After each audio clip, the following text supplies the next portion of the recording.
t'as pas le choix, hein. Quand t'as pas le choix, bah, tu travailles sur toi et tu fermes ta bouche et tu te remets de façon humble à bosser sur tes Ouais. blocages. Et si le vrai problème des coachs, des thérapeutes et même des entrepreneurs, c'était pas le manque de stratégie, mais ce qu'ils refusent de voir chez eux? Dans cet épisode, je reçois Olivier Métral. C'est un ancien salarié en reconversion et aujourd'hui, il accompagne des coachs et des thérapeutes à développer leur activité sur le web. Il a formé plus de 1600 clients, généré des millions d'euros, mais surtout, il a une vision business qui ressemble pas au discours habituel. Le plus compliqué au final, c'est de trouver des clients. Donc j'ai vraiment galéré. Et c'est vraiment ça, j'ai trouvé, qui rend son parcours hyper intéressant. Olivier, il parle pas depuis une tour d'ivoire, il parle depuis les galères, les doutes, l'épuisement et sa reconstruction. J'étais en mode bourrinage, je postais. Euh, Pendant longtemps, il a fait comme tout le monde. Il a publié plus de contenu, il a fait plus d'efforts, il s'est mis plus de pression, jusqu'à ce qu'il comprenne un truc qui est un peu contre-intuitif, pardon. Forcer, c'est pas forcément avancer. En réalité, je me suis rendu compte, je me suis fait accompagner par une énergéticienne, justement. Oui, aujourd'hui, on va parler alignement, énergie, business, vente, passage à l'action, mais tout ça sans bullshit. Avec une question de fond, comment construire une activité qui marche sans s'y brûler? Quand tu changes ton monde intérieur, tu changes ton monde extérieur. Ça, enfin, ça marche tout le temps, en fait. Ça marche tout le temps, tout le temps, tout le temps, tout le temps. Et Dans cet épisode, vous allez voir pourquoi certains coachs y restent bloqués à 60 euros de l'heure, pendant qu'il y en a d'autres qui bâtissent une activité hyper rentable.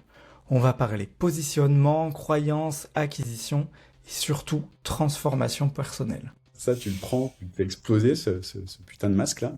Parce qu'au fond, la question c'est pas seulement comment trouver des clients. La vraie question c'est qui sommes-nous vraiment quand on enlève enfin le masque. C'est pas le système qui va faire que ça marche, c'est toi et ton énergie. Hello Olivier, comment tu vas? Hello Vol, bah, ça va super. Merci de m'accueillir. Bah avec plaisir. Alors, tu aides les coachs et les thérapeutes à développer leur activité sur le web. J'ai vu que sur YouTube, t'affichais avoir formé plus de 1600 clients, ce qui est juste Ouais. énorme. Aujourd'hui, j'ai très envie qu'on revienne sur ton parcours, comment tu t'es reconverti là-dedans, parce que tu me l'as confirmé juste avant qu'on appuie sur enregistrer, c'est bien une reconversion.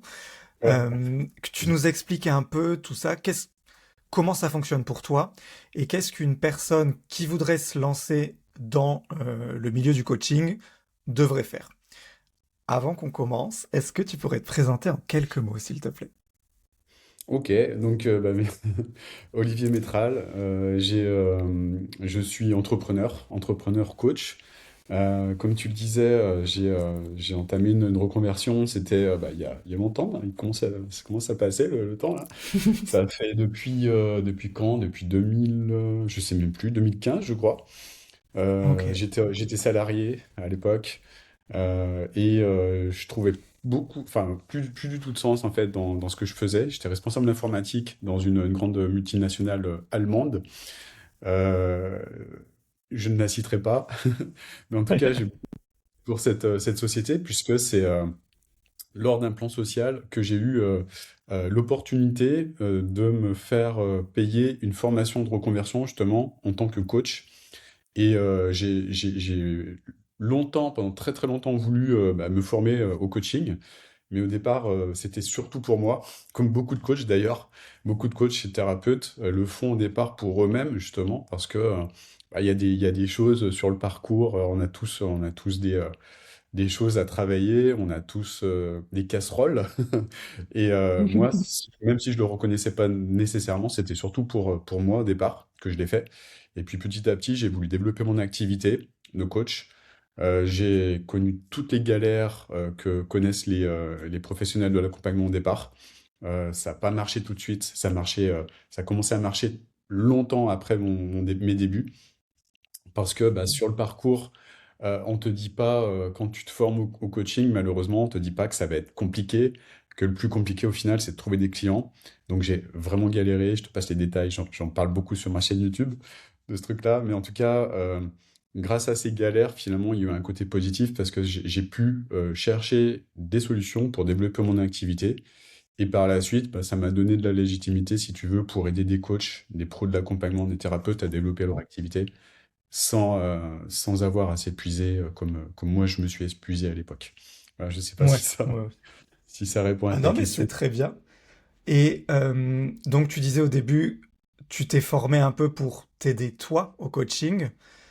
Ouais. Euh, comment, enfin tu t'es formé à quoi pour arriver maintenant à être, je vulgarise, mais coach pour les coachs, tu vois? Ouais. C'est sur quel point tu t'es fait accompagner toi au tout début? Ben, moi, au tout début, déjà, c'était le coaching de base. Et au départ, le truc, ça peut paraître basique maintenant en 2026 de dire ce genre de choses, peut-être ou peut-être pas, j'en sais rien. Mais en tout cas, c'était la PNL, en fait, au départ, la carte du monde, tu sais, la vision du monde. Et c'est quand j'ai compris qu'on avait tous une vision, une carte mentale qui était différente, en fait. On avait tous une façon différente d'appréhender la vie, de voir la vie, Mhm. de capter des informations. Euh, Quand j'ai compris ça, je me suis rendu compte pourquoi, en fait, j'avais des difficultés à l'époque pour m'exprimer et surtout pour me faire comprendre vis-à-vis des autres, en fait. Parce que je me suis Ok, rendu compte que toutes les personnes autour de moi avaient une façon de capter l'information qui était différente. Et ça a été vraiment une grosse, une grosse révolution chez moi et je me suis rendu compte que je me suis passionné en fait. J'ai commencé à me passionner sur tous les comportements humains, tout ce qui concerne la psychologie humaine, développement personnel, parce que déjà à titre perso, j'ai toujours adoré en fait le côté se développer, grandir, croître. Et puis là, je commençais à toucher du doigt le côté contribuer. Tu sais, contribuer, ça veut dire aider les autres et ça veut dire aussi comprendre les autres pour pouvoir mieux les aider. Et pendant des années, je me suis mais passionné euh, par rapport à ça.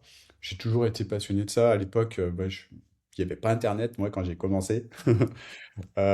Et c'était les bouquins, en fait. C'était le bouquin de développement personnel. Il n'y en avait pas autant que maintenant. Mais je me nourrissais de ça, en fait. Voilà. ok, Et déjà pour moi, à la base, déjà pour me comprendre, comprendre mes comportements. Et puis ensuite, ça a été comprendre le comportement des autres pour pouvoir mieux communiquer avec eux. Et puis, euh, ouais, être plus heureux finalement. Et ça m'a beaucoup, beaucoup, beaucoup aidé pour la suite de mon parcours, coaching pour coacher des humains. Et puis ensuite, ouais. aider des coachs et des thérapeutes à se développer, à développer leur activité. Parce que ça, on le dit beaucoup, hein. On l'entend toujours, c'est 80, plus de 80% des choses, enfin, des résultats se font là-dedans, en fait, dans le monde Mm. intérieur. Et, mais même si on le dit, on le répète, on l'a déjà entendu un milliard de fois, je vois toujours des personnes qui sont prisonnières de ça. Pourtant, c'est des coachs, hein, des thérapeutes qui sont censés, comme moi à la base, hein, moi je suis tombé dans les mêmes pièges, hein, donc je l'avoue humblement. Mais en tout cas, moi ce qui me piégeait au départ, c'est que je me disais, parce que j'ai une certification de coach, je connais tout de la life et par conséquent, j'ai plus rien à apprendre. Mais bon, là, à ce niveau-là, c'est clair que c'est très arrogant, en fait. J'étais très arrogant en réfléchissant comme ça. Et c'est vrai que quand je me suis cassé les dents dans le développement de mon activité, humilité, retour à la terre, houmous. Euh, et euh, et t'as pas le choix, hein. Quand t'as pas le choix, tu travailles sur toi et tu fermes ta bouche et tu te remets de façon humble à bosser sur tes Ouais, blocages et sur ce qui t'empêche de toutes ces peurs qui t'empêchent de développer ton activité, quoi. ouais. Et en fait, tu as assez rapidement pivoté un peu dans ta clientèle cible. C'est-à-dire qu'au début, d'après ce que je comprends, tu voulais accompagner des personnes plus sur de la PNL et les autres trucs sur lesquels tu t'étais formé pour Ouais. toi. Et après, en Confiance en voyant tes galères perso, tu t'es dit, en fait, il faut que j'accompagne les gens qui sont en train de vivre ce que je viens de vivre. toi. Ouais, en fait, au départ, j'accompagnais des personnes, enfin des personnes plutôt, tu sais, réservées, timides, des personnes de plus de 40 ans qui avaient du mal à se mettre en couple. En fait, des Ok, hommes de plus de 40 ans qui voulaient fonder une famille et qui, à cause je dirais, de leur timidité, de leur introversion, n'arrivaient pas à aller vers une personne du sexe opposé. Donc, ok. enfin, j'accompagnais au départ ce type de personnes pour les aider justement à gagner en confiance, etc., pour aller vers les autres en fait. Parce que si tu vas pas vers les autres, tu peux pas fonder une famille, c'est pas possible. Et ça a commencé à bien marcher. Et ensuite, bah, j'ai eu pas mal de demandes sur le développement d'activité. J'ai bossé aussi avec un entrepreneur qui aidait les coachs thérapeutes justement à développer leur activité. Et j'ai beaucoup de gratitude aussi pour lui parce que j'ai énormément appris au niveau de l'entrepreneuriat dans cette phase. Et ça aussi, ça m'a donné bah, beaucoup de confiance pour accompagner les entrepreneurs, pour accompagner les coachs, les thérapeutes à développer leur activité. Et Ok. voilà, c'est le parcours. Bah, tu parlais de pivot. Après, le pivot, il s'est fait plutôt naturellement parce que bah, j'ai acquis cette légitimité, si tu veux, en bossant, en commençant à bosser avec cet entrepreneur. Moi, au départ, j'étais son bras droit, je faisais un peu tout, je faisais du coaching, j'ai fait du closing, j'ai fait du... qu'est-ce que Waouh. j'ai fait encore? J'étais responsable, comment, DG, tu sais, donc je faisais un petit peu tout, j'organisais des séminaires, enfin bref, j'ai un petit peu eu cette chance de pouvoir toucher, il m'a confié les clés de son business, gros business, hein, plusieurs millions, hein, mais il Waouh. m'a confié les clés de ce biz, et un petit peu comme... moi, j'ai toujours considéré que c'était le mien, finalement. Ce business, en tout cas, j'ai agi de manière... Enfin, je comptais pas mon temps, quoi. J'étais Hmm. tellement passionné par tout ça, quoi, que je comptais pas du tout mon temps. J'ai toujours considéré que c'était comme si c'était mon business. Et puis ensuite, nos chemins ont divergé. Et moi, je me suis posé la question, est-ce que je continue dans cette direction pour aider les personnes sur la confiance en soi, ou est-ce que je vais dans cette direction d'aider les entrepreneurs, etc. Puis au final, c'était en 2019. euh, Franchement, je me suis dit, bon, ouais, je vais me lancer dans la direction des coachs thérapeutes. Sincèrement, je pensais pas que ça allait marcher. Mais sincèrement, je me Ok. disais, l'objectif, c'était de faire 30 000 par mois de CA. Je me disais, ça, j'y arriverai dans, j'en sais rien, peut-être dans 3 4 ans. Et puis au final, j'étais dans une phase où il y avait beaucoup de demandes dans ce domaine. Et dès le premier mois, en fait, j'ai obtenu enfin, j'ai réalisé ce chiffre d'affaires. Donc j'ai Wow. commencé en faisant de l'organique, donc beaucoup de, tu sais, communication, sans faire de publicité. Donc j'ai passé une Ouais. grosse phase comme ça. Mais c'était super stressant parce que j'arrivais à mes objectifs toujours la dernière semaine, si tu veux. Donc je galérais. Je galérais pendant les 3 premières semaines du mois. J'étais en train de ramer, tu sais, en faisant de l'organique comme un bourrin, hein. Et la dernière semaine, j'étais bien stressé. Je me disais, purée, mais comment je vais payer mon loyer maintenant? Et puis la dernière semaine, j'étais tellement remonté que bah, j'obtenais mon objectif, mais c'était super stressant en fait. C'était super stressant Ah, parce que je savais j'imagine. jamais si le mois prochain, j'allais pouvoir continuer à obtenir ce type de résultat, quoi. Et ensuite, je suis passé sur des systèmes plus automatisés. C'est ce que je propose maintenant à mes clients. Et Ouais. là, on arrive en 2020. Et 2020, grâce à ça, j'ai mon biz qui a fait vraiment comme ça pendant le Covid. Et j'ai passé la barre des 100 cas par mois très, très, très rapidement grâce à ces systèmes automatisés. J'ai dû recruter en urgence des coachs pour m'aider. J'ai dû recruter, j'ai recruté mon premier closer à ce moment-là. Et Hmm. le business est parti, mais vraiment fort, fort, fort pendant cette phase. Et on a généré, avec mon équipe, on a dépassé les 8 millions de chiffre d'affaires entre ce moment-là et maintenant. Eh ben, félicitations à vous tous. Bah, merci. Mais au départ, je partais. Ouais. Ce qui me fait halluciner, en fait, même quand je t'en parle maintenant, tu vois, je partais en fait un petit peu comme Forrest Gump, tu sais, pour un petit jogging. Ah. Et au final, je suis toujours en train de courir, quoi. Ouais. J'étais un peu Ouais, passé non, mais par c'est les, génial. par les résultats. Parce que même Ouais. au niveau croissance, tu vois, j'entends de plus en plus de chiffres de gens qui viennent me les raconter sur ce podcast et c'est une croissance hyper rapide que tu as eue, quoi. Donc, Ouais, chapeau, quoi. ouais. T'as dû prendre les bonnes décisions. Ouais, ouais, ouais. Bah, après, là, on était sur une phase à ce moment-là d'hyper croissance. Donc, bah, j'ai pas trop eu le choix finalement que de recruter. J'ai pas eu d'autre choix que d'apprendre en fait, hein. J'ai appris Hmm. comme ça, j'ai appris à faire mes premiers recrutements. Bien sûr, j'ai fait des erreurs, hein, tout n'a pas été parfait, mais Normal. c'est comme ça qu'on grandit, quoi. Comme ça qu'on Ouais, avance. trop bien. J'ai bien aimé que tu m'expliques les formations que tu avais faites avant pour toi.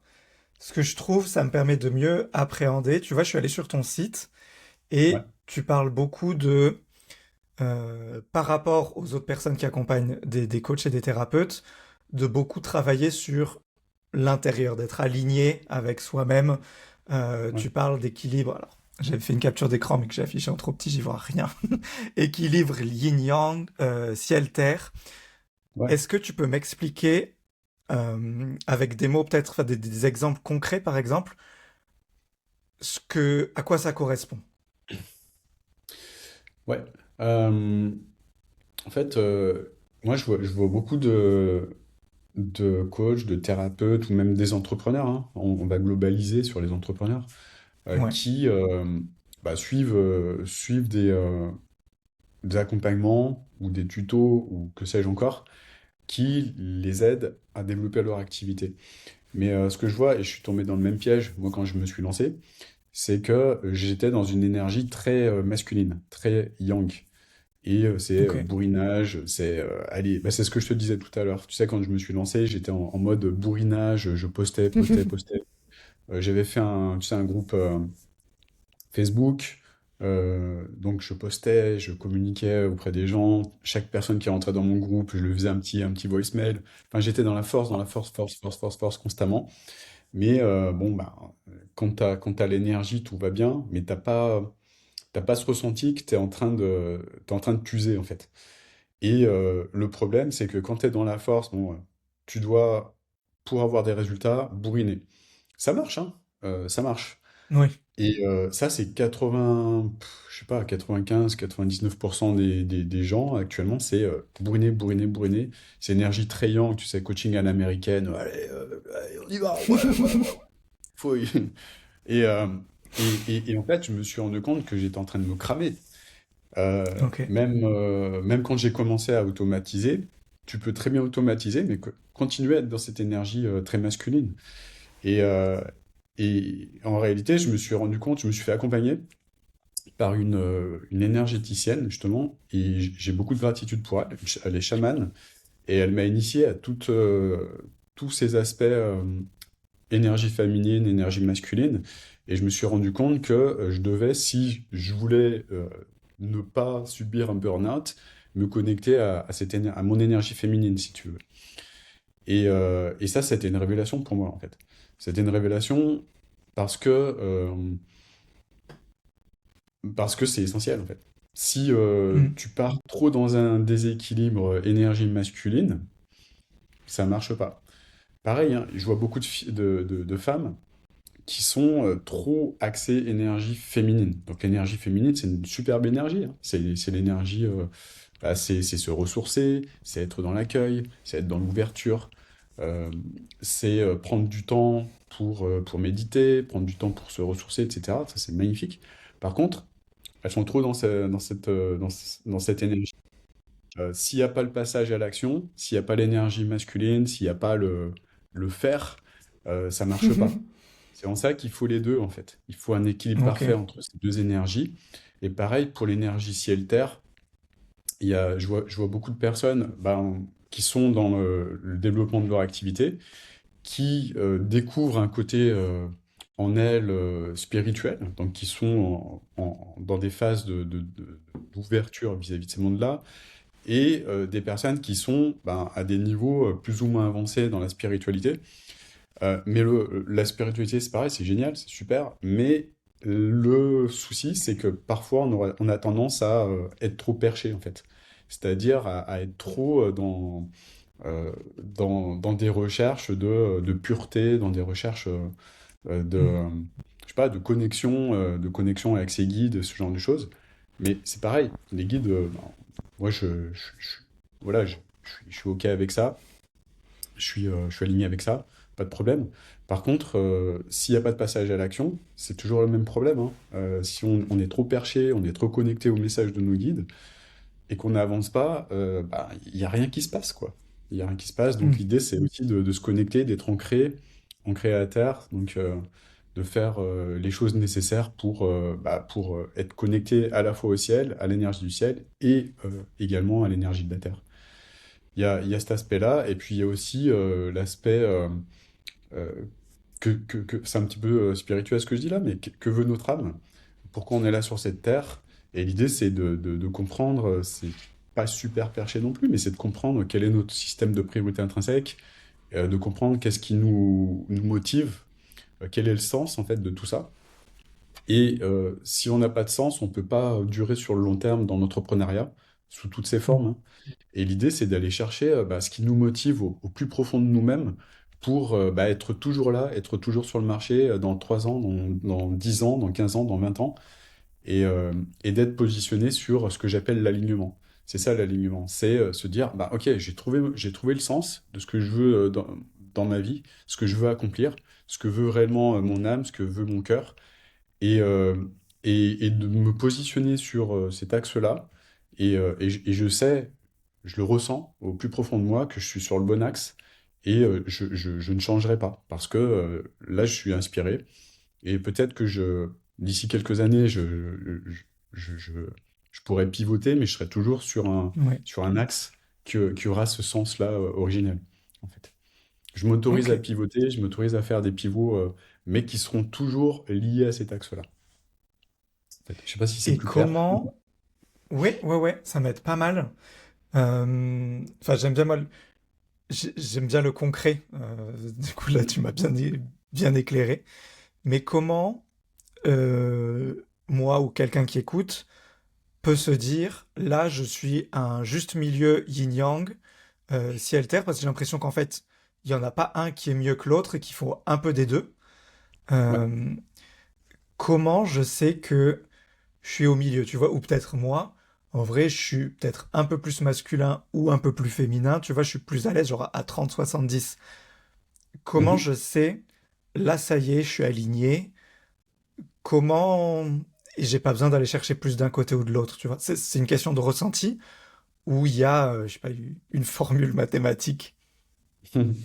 Non, c'est plus, enfin, pour moi, c'est plus une formule, c'est plus un ressenti qu'une formule mathématique, je Mhm. dirais. Et l'idée, c'est, moi, je vois beaucoup de personnes qui se mettent la pression en se disant, il faut que je sois mais absolument aligné, que je sois vraiment, vraiment top. En fait, lâchons-nous la grappe. En fait, le parcours entrepreneurial, c'est un petit peu comme un bateau. Tu sais, un bateau, bon, tu suis un cap, il y a toujours des changements de direction. Enfin, voilà, tu as toujours les vagues qui te font aller soit à droite, soit à gauche. Et, euh, et l'idée, c'est simplement de mettre en place des rituels, voilà, tous les matins, qui te permettent, bon, c'est pas la peine de s'auto-flageller. Ah, je suis sorti du truc, je m'auto-flagelle. Non, c'est se dire, bah, ok, c'est Mécréant. normal. Je suis parti, j'ai changé un petit peu de cap là. Bon, allez, je me ressaisis voilà. Qu'est-ce qui est important pour moi? Quelle est ma vision? Quelle est ma mission? Je me recale là-dessus. Et je vois beaucoup de personnes qui me disent j'ai un problème de motivation là actuellement, Olivier, comment je fais? Bon, ce qui est important, c'est vraiment de te reconnecter à ta vision, ce que tu veux construire. Donc pour moi, il y a deux types de visions. Les deux sont liés, hein. Il y a une vision, euh, je dirais, égoïste. Donc, qu'est-ce que tu veux créer toi-même? Qu'est-ce qui est important? En tout cas, Ouais, en alignement avec tes priorités à toi, tes priorités intrinsèques, ce qui te fait kiffer. Par exemple, toi, bah, je pense que le voyage, c'est quelque chose qui est hyper important. La liberté, je pense que c'est des priorités qui sont très hautes chez toi. ouais. Euh, voilà, donc en fonction de toutes ces priorités, c'est quatre ou cinq priorités majeures chez moi. Comment je construis cette vision, voilà, comment je la mets en place, et puis comment je la connecte à la deuxième type de vision, c'est la vision altruiste, c'est-à-dire qu'est-ce que j'en fais pour les autres en fait. Comment je contribue à aider les autres vis-à-vis de ça. C'est-à-dire, ben, je trouve le lien entre ce que je fais, donc ça va se faire naturellement, parce que Ben, parce que ça me fait kiffer. Si je veux être digital nomade, par exemple, enfin, si pour moi le voyage c'est important, maintenant on a la chance de pouvoir bosser de n'importe où dans le monde. Toi, tu le prouves hein, avec Hmm. ce que tu fais. Et voilà, donc mettons le voyage en priorité. Et puis comment je peux contribuer euh, à aider les autres en étant aligné avec ça, quoi.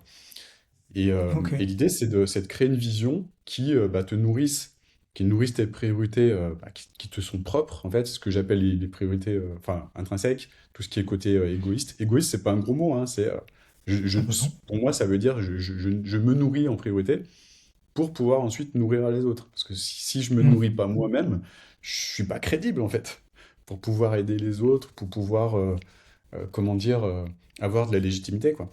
Si j'ai une Ouais. énergie de pierre tombale, je peux pas avoir de crédibilité dans le domaine de l'accompagnement, en tout cas. Et voilà, donc je nourris mon énergie, je rayonne, et puis ensuite, je peux être en mesure d'aider les autres sur un domaine qui est aligné avec ce qui me ressemble vraiment de manière authentique. Ok. Je me suis noté discrètement, je vais faire ton exercice des deux visions après dans l'après-midi. Cool. Je veux dire, ça a l'air intéressant. Si je débute de zéro, je veux me lancer dans une activité de coaching. J'ai fait cet exercice de trouver mes deux visions, vision égoïste, vision Ouais. altruiste. C'est quoi Mm, les premières étapes que je fais après, sans dévoiler tout le plan. Enfin, c'est trop long, mais juste, ouais. quelles sont les, tu vois, les trois premières pierres que je peux poser? Mm. Bah moi, ce que je propose à mes clients, personnes que j'accompagne, c'est de le matérialiser sous la forme d'un cadre, un cadre de vision. Dans ce cadre, il y a 4 cases. Il y a une case, la première, c'est vision de vie, en fait. Qu'est-ce que tu veux faire de ta vie, en fait? Qu'est-ce que tu veux transmettre? Tu vois, ce genre de choses. C'est tout ce qui va donner vraiment un sens à ta vie. Donc ça, c'est la case, on va dire, en haut à gauche du cadre. Ensuite, Mhm. t'as une case vision, pareil, euh, c'est à combien? C'est à 10 ans, je crois. Ouais, je crois que c'est à 10 ans. C'est la case en haut à droite. Donc pareil, tu mets une partie, qu'est-ce que je veux, quelles sont les trois quatre choses que je veux faire sur le plan vision égoïste, et puis les trois quatre choses que je veux mettre en place, que je veux matérialiser sur le plan altruiste, en fait. Par exemple, je sais pas, je te dis n'importe quoi, sur le plan égoïste, ça peut être construire une maison. Je sais pas, si ton rêve c'est d'habiter aux États-Unis, je dis n'importe quoi, c'est avoir une maison à San Francisco avec la vue sur la baie, quoi. Euh, Sympa. Tu vois, ça peut être des objectifs comme ça, mais tu vois, qui te drive, quoi, qui vraiment Ouais. te mettent, te donnent de l'énergie, te mettent dans le mouvement, en fait. Et pareil, sur la partie altruiste, ça peut être, par exemple, changer la vie de, j'en sais rien, sur 10 ans, tu peux changer la vie j'en sais rien, de 1000 personnes, c'est possible. Tu vois, Ouais. transformer la vie de 1000 personnes, ça peut être un objectif sur 10 ans que tu te fixes. Et ensuite, ben, tu crées sur la case en dessous, en bas, donc à droite du cadre, tu fais le même exercice sur 5 ans, et après, Ouais. sur la case en bas Qui à reste. gauche, tu vas faire sur ton année, en fait, le même exercice, mais sur ton année. Donc les objectifs de cette année que tu te fixes pour atteindre ça. Et le problème de beaucoup de personnes, ça c'est pas moi qui le dis, c'est Tony Robbins, tu as dû déjà l'entendre, je pense, c'est beaucoup de Ouais. personnes sous-estiment ce qu'elles sont capables de faire sur 10 ans, et par contre surestiment ce qu'elles sont capables de faire sur un an. Et c'est pour ça qu'elles se Mhm. démotivent. Donc l'idée, c'est de faire l'inverse, c'est-à-dire se fixer des objectifs qui sont vraiment puissants sur 10 ans, ne pas se sous-estimer par rapport à ça, et des objectifs plus réalistes sur un an. Même, tu Ok. vois, des objectifs qui sont facilement atteignables et qui vont dans cette direction, de manière à ce que la personne ne se démotive pas, quoi. Se dise, ok, ça, je suis en mesure de le faire, et un an après, ben, j'y suis arrivé, ok, maintenant. Et souvent, on se surprend parce que ce type d'objectifs, on les explose, quoi. On les expose Hmm. et ça donne de la motivation pour aller plus loin, quoi. Encore un jeu que j'ai envie de faire cet après-midi. J'adore. Et est-ce qu'il y a des gens qui, quand ils viennent te voir, ils ont déjà débuté un peu leur activité de coach ou c'est le départ vraiment de zéro, généralement? Bah, j'ai tous les profils en fait. Mais Ok, majoritairement, c'est des personnes qui commencent. C'est des personnes qui se ok, lancent et bah, qui ont vécu en gros ce que moi-même, enfin qui vivent actuellement ce que moi-même j'ai ouais, vécu il y a quelques années, c'est-à-dire syndrome de l'imposteur. Euh, on croit pas que c'est possible au départ tu sais, de vendre un accompagnement, on va dire 1500, 1800 euros sur 3 mois. Il y a beaucoup de personnes qui se disent non, mais c'est pas possible, comment je peux faire ça? Les gens n'ont pas d'argent, hmm, le marché est saturé. Enfin, tu vois, il y a plein de croyances comme ça au départ, ce qui est normal, on a tous eu ce type euh, ce type de comportement, moi le premier, hein. Et, euh, et quand on commence à comprendre en fait qu'au final, on a un biais qui est le biais, comment dire, qui est créé en fait par les personnes qui nous entourent. C'est-à-dire que je vois beaucoup de personnes qui sont dans des environnements dans lesquels toutes les personnes qui les entourent vont leur dire: «Oh là là, c'est la crise, oh là là, nanana, les gens ont pas d'argent, oh là là, nanani, nanana», tout le discours là.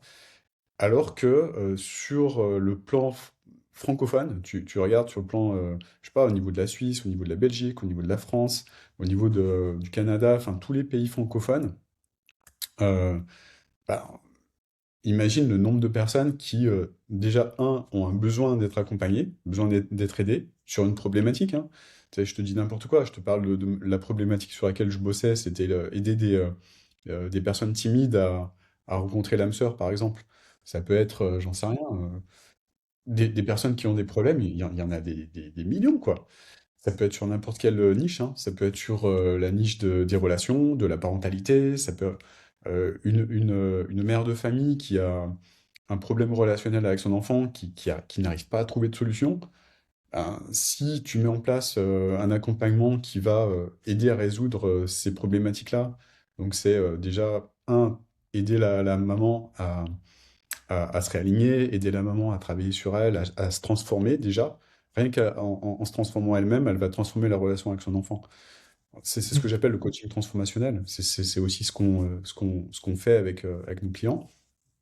Quand tu changes ton monde intérieur, tu changes ton monde extérieur. Ça, enfin, ça marche tout le temps, en fait. Ça marche tout le temps, tout le temps, tout le temps, tout le temps. Et il y a énormément de personnes, en fait, qui ne voient pas ça, qui ne voient pas le potentiel niveau francophone. Maintenant, avec Internet, on peut obtenir des clients de partout, en fait. Des clients, que ce soit à Lille, Paris, Marseille, Strasbourg, j'en sais rien, Lyon, Monaco, Nice. Enfin, si t'es basé, je sais pas, euh, t'es basé à Paris, tu peux coacher des personnes qui sont en Suisse, en Belgique et partout en France. Et partout au Canada, complètement. etc. Ça marche très bien à distance. Et tu peux transformer des vies, enfin, la vie de personnes à distance. Mais il y a beaucoup de personnes qui ne comprennent pas ça et qui ne comprennent pas que énormément de personnes ont des problèmes à résoudre. Énormément de personnes n'ont pas conscience qu'elles peuvent résoudre leurs problèmes avec du coaching transformationnel. Et ces personnes-là ont les moyens de payer des coachs pour résoudre ce type de problème. Mais voilà, après, il faut développer son business, il faut faire la jonction entre les deux, entre les clients et le coach.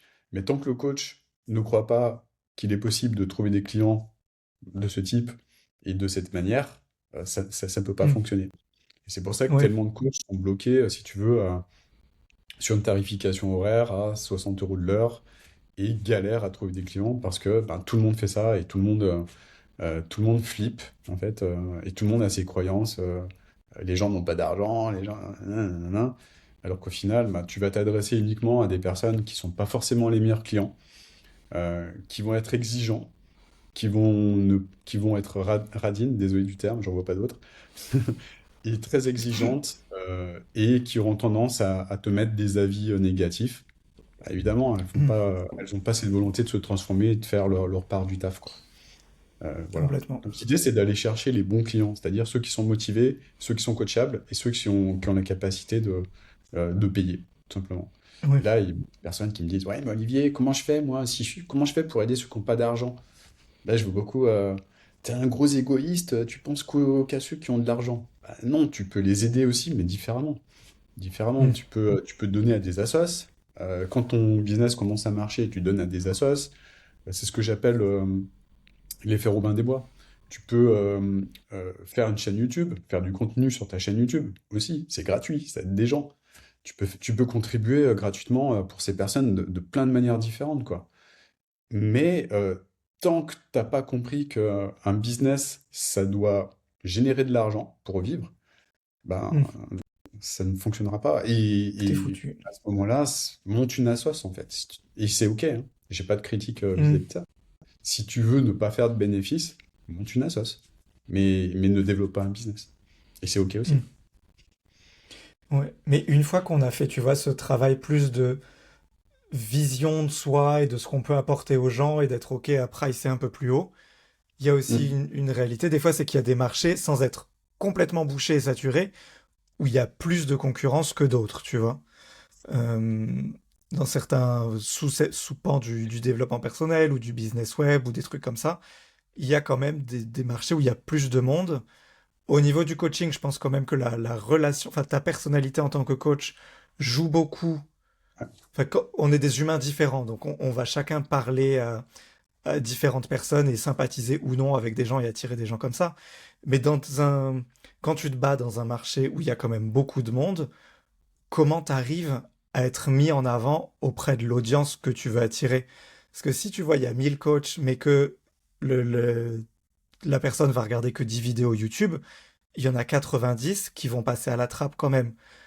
Comment, ça marche pareil pour Instagram et pour tout ça, comment tu fais pour arriver à sortir un peu du lot et avoir une chance? Mhm. Bah, ouais, c'est une super question. Dans tous les cas, ce qui est important, c'est de bien se connaître, en fait.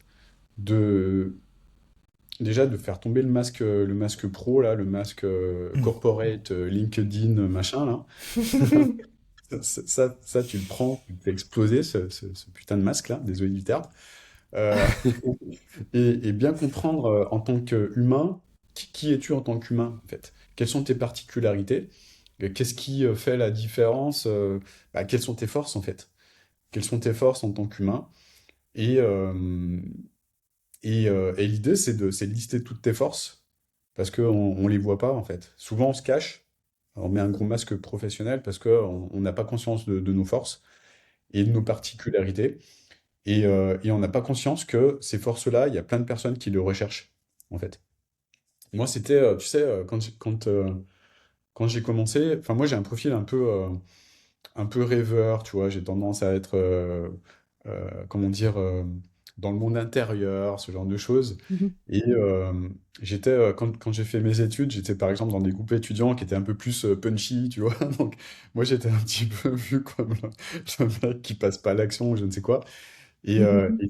et, et du coup, je me disais, mince, enfin, je me disais, en gros, j'ai une petite voix qui me disait, je vaux rien, etc. Alors qu'au final, ben, il y a plein de choses que je ne voyais pas qui font que je pouvais aider beaucoup de personnes vis-à-vis de ces forces-là. Par exemple, une des forces que je voyais pas, c'était euh, le côté imaginatif. Une capacité que j'ai qui est de pouvoir imaginer avec beaucoup de détails les scénarios, les différents scénarios professionnels, enfin marketing par exemple, et d'imaginer très précisément le plan marketing d'une personne, de voir très très rapidement ben, qui elle est au fond d'elle finalement, euh, derrière le masque, de voir ce qu'il y a de beau chez cette personne, et puis de le retranscrire sur un axe marketing qui va lui permettre de servir d'autres personnes. Ça, c'était une force enfin, que j'avais, mais que je ne voyais pas. Je me Mm. disais, putain, mais en fait, je sers à rien, quoi. Je suis juste là dans mes pensées, dans mes rêves, dans mes machins, là, mais je voyais pas que j'avais ça, tu vois.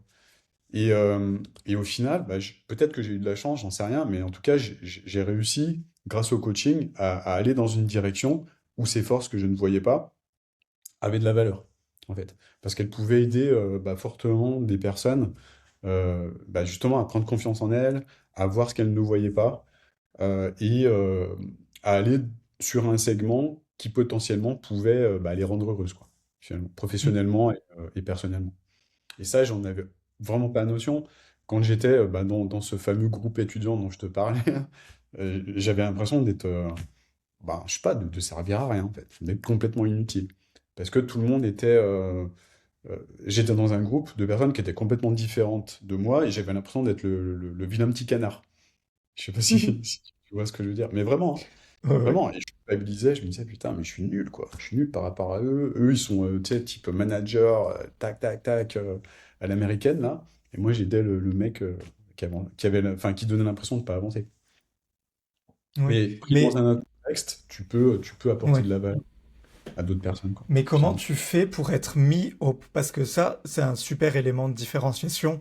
Si quelqu'un hésite entre deux services de coaching que tu as, tu vois, bon, en expliquant que toi, tu as une de tes valeurs et une de tes forces et que tu arrives, je dis très grossièrement, mais à bien comprendre la personne, voir ses forces, à appuyer sur ses forces et lui faire son plan.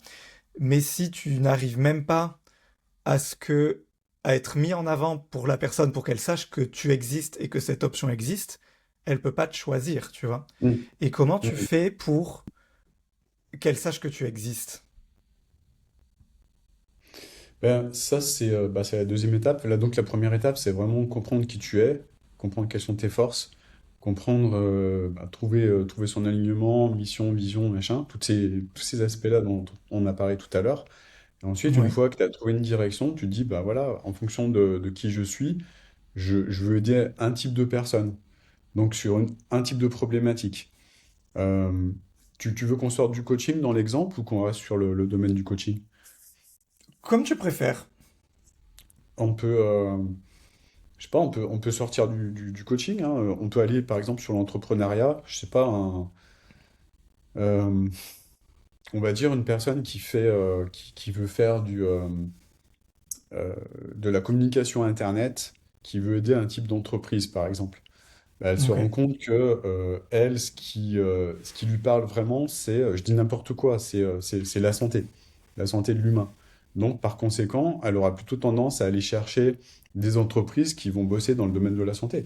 Donc, moi, enfin, elle pourrait se dire, cette personne, moi, ce qui me fait kiffer, c'est changer le monde en donnant accès à un maximum d'êtres humains à la santé. Par conséquent, je vais aider les entreprises dans le domaine de la santé à se développer, à gagner en visibilité. Donc, moi, ça a du sens pour moi, parce que en plus de ça, j'adore tout le côté marketing Internet, tout le côté, comment on appelle ça, euh, tout le côté, comment dire, médias, etc. Enfin, Oui. développer sa visibilité sur YouTube, sur Instagram, sur Facebook ou autre. C'est un terme, j'ai complètement zappé le terme. Un plan Euh, média, non? Community manager, je crois. Community manager, ouais. Ok. Donc, elle pourrait se dire, je peux être community manager Hmm. spécialisé dans le domaine de la santé et je me spécialise, je trouve uniquement des clients dans le domaine de la santé. Donc, toute ma communication, elle se fait autour de ça et je deviens l'expert en francophonie de la communication média pour les entreprises du domaine de la santé. Et Ok. en étant hyper pointu de cette manière, tu développes une expertise. Et dès lors que que tu démarches je sais pas, un laboratoire ou que sais-je encore, qui voudrait développer son plan marketing, en voyant cette volonté que cette personne aurait de développer les business axés sur de la santé, évidemment, par rapport enfin, je veux dire, si tu mets Hmm. de l'énergie, du focus sur ça, il n'y a plus de concurrence, quoi. Tu exploses le Ouais, ouais. marché rien que de par ta vision, ta mission, et puis cette volonté, enfin, je veux dire, les personnes vont le ressentir, que tu as vraiment, vraiment, vraiment un engagement fort dans le fait d'aider les entreprises dans ce domaine-là à exploser leur chiffre d'affaires. Enfin, Ok. leur Donc visibilité, leur ouais. chiffre d'affaires. Tu te niches assez en fait pour être un Ouais, peu c'est ça. l'expert Ouais, de ton petit marché et, ouais. euh, C'est et exactement attirer les ça, gens. c'est se Ok. nicher en fonction de qui on est profondément et en fonction du changement qu'on veut apporter sur cette planète, quoi. Enfin, la contribution Ok. qu'on veut avoir et le sens qu'on veut avoir vis-à-vis de ce qu'on veut faire professionnellement. Ok. Quand on a du sens, on Et explose tout, en fait. On hmm, explose oui, tout oh, niveau. ça m'étonne pas. Ouais. Et je le disais en intro, tu as accompagné plus de 1500, 1000, beaucoup de coachs et Ouais. thérapeutes. C'est quoi, selon toi, les facteurs de succès pour un coach ou thérapeute? Tu vois, est-ce que ça peut être le travail, ou alors est-ce que c'est une qualité qu'ils ont tous, ou une compétence qu'ils ont particulière qu'ils ont développée? Tu vois, c'est quoi les trucs en commun qu'ils ont, ceux qui ont marché, Ouais. et à l'inverse, ceux qui n'ont pas marché, tu vois? Euh, on peut pas avoir 100% de réussite tout le temps, et ceux qui n'ont pas marché, à quoi tu attribues cet échec? Enfin, cet échec. Cet Mm. apprentissage. Ouais, super question. Bah, clairement, les personnes qui ont le plus de résultats, c'est les personnes qui, travaillent sur elles, travaillent sur leur monde intérieur. À Ok. contrario, les personnes qui ont pas de résultats, c'est les personnes qui se disent le développement personnel, ça sert à rien. Moi, j'en ai rien à faire, là. Les rituels, tout ça, c'est pour les perchés. Ça, c'est les personnes qui sont dans la force, qui sont dans le bourrinage, qui peuvent avoir des Ouais. résultats. Je dis pas le contraire. Ils peuvent avoir des résultats, mais sur le long terme, si on parle long terme, c'est différent. Enfin, les résultats, moi, je parle des résultats sur le long terme, vraiment. Donc, les personnes qui travaillent vraiment sur leur monde intérieur, qui travaillent sur elles-mêmes, qui franchissent des plafonds de verre, qui sont en mesure aussi euh, d'affronter en fait les difficultés de la vie, puisqu'on a tout le temps des difficultés quand on veut devenir entrepreneur. En fait, un entrepreneur, c'est tout simplement une personne qui sait gérer des problèmes et qui sait devenir plus grand que ses problèmes. Si on est écrasé par nos problèmes, si nos problèmes nous rendent dingues, nous rendent malades, nous mettent dans des émotions dans lesquelles on peut plus avancer, ben, c'est compliqué. Et les émotions, comment on les gère? Ben, on les gère en se travaillant sur soi. Les pensées mènent aux sentiments, les pensées mènent aux émotions, les émotions mènent aux actions, et les actions mènent aux résultats. Donc tout provient des pensées du monde intérieur, en fait. Et ça, c'est la grosse différence, c'est le premier point. Ensuite, le deuxième point que je vois, c'est les personnes qui sont coachables ou non. C'est-à-dire que tu as deux types de personnes. Tu as les personnes qui vont te dire non, mais ça, je le sais déjà. Tout ce que tu viens de dire, là, Olivier, là, ça, je le sais déjà, c'est de la merde, ça sert à rien, je le sais déjà. Moi, j'ai besoin d'autre chose, de trucs beaucoup plus puissants, beaucoup plus subtils pour avancer. Et j'avais tendance à être comme ça, hein, je le reconnais humblement. Et, je me souviens un jour, je faisais beaucoup de développement personnel, beaucoup de séminaires comme ça, puis je voyais le même séminaire depuis la troisième fois. Puis là, je commençais à dire au formateur, je me lève, je dis, bah, ça, je le sais déjà, je vais prendre un café. C'est bon, je peux prendre un café parce que je sais déjà. Et là, il me regarde droit dans les yeux, il me fait, Olivier, tu peux me parler de tes résultats actuellement vis-à-vis de ce que je suis en train de t'expliquer là? Euh, et puis là, j'ai fermé ma gueule. Je me dis, ah ouais, c'est vrai qu'en fait, je sais pas vraiment, quoi. Je sais pas autant que ce que je pense savoir. Et du coup, c'est pareil, ça m'a reconnecté à l'humilité de me dire, bah, en fait, je le sais intellectuellement, mais je l'applique pas, donc je le sais pas. Voilà, tout simplement. Et il y a beaucoup de personnes qui sont comme moi, enfin, comme j'ai pu être, qui ont cette façon de réagir en disant, bah, ça, je le sais déjà, donc même pas je l'écoute, même pas je le mets en pratique, ça marche pas. Bah non, c'est pas parce que tu le sais que ça marche pas, et que t'as pas de résultat que ça marche pas. L'idée, c'est vraiment de se dire, ok, ça, je le sais déjà, mais est-ce que je le mets en pratique ou pas? Est-ce que, euh, est-ce que j'ai réellement essayé, je l'ai vraiment essayé sur d'autres plans? Euh, voilà, c'est vraiment faire le pont euh, entre la connaissance et l'action, quoi. Et ça, c'est la grosse différence aussi que je vois. La coachabilité aussi, coachabilité de la personne. Alors, tu as des personnes ben, qui malheureusement se croient enfin, au-dessus des autres, enfin, qui ne veulent pas changer, qui ne veulent pas évoluer en disant, bah non, moi je me connais, moi je suis comme ça, et donc je peux pas changer, donc je veux monter au sommet de la montagne, mais par contre, moi je me connais, je mets pas de chaussures de montagne. Moi je me connais, les chaussures de montagne, c'est pas pour moi. Donc, tu me donnes une autre façon de faire, s'il te plaît. Ok, bah on va y aller en tongs. On va y aller, du coup. Ou en talon aiguille. C'est bien, un talon aiguille pour monter au sommet d'une montagne. Qu'est-ce que t'en penses? Hyper adapté. Tu vois? Non, mais je t'assure, hein, des fois, tu as des personnes qui sont comme ça. qui veulent monter au sommet d'une montagne, mais ils sont pas prêts à payer le prix. Payer le prix, c'est mettre des chaussures qui sont parfois inconfortables pour monter, c'est sortir de sa zone de confort aussi. Donc, je veux devenir entrepreneur, mais je suis pas prêt à sortir de ma zone de confort. Ben non, désolé, je vais te dire la vérité. Être entrepreneur, ben, c'est savoir gérer des problèmes et surtout, c'est sortir de sa zone de confort.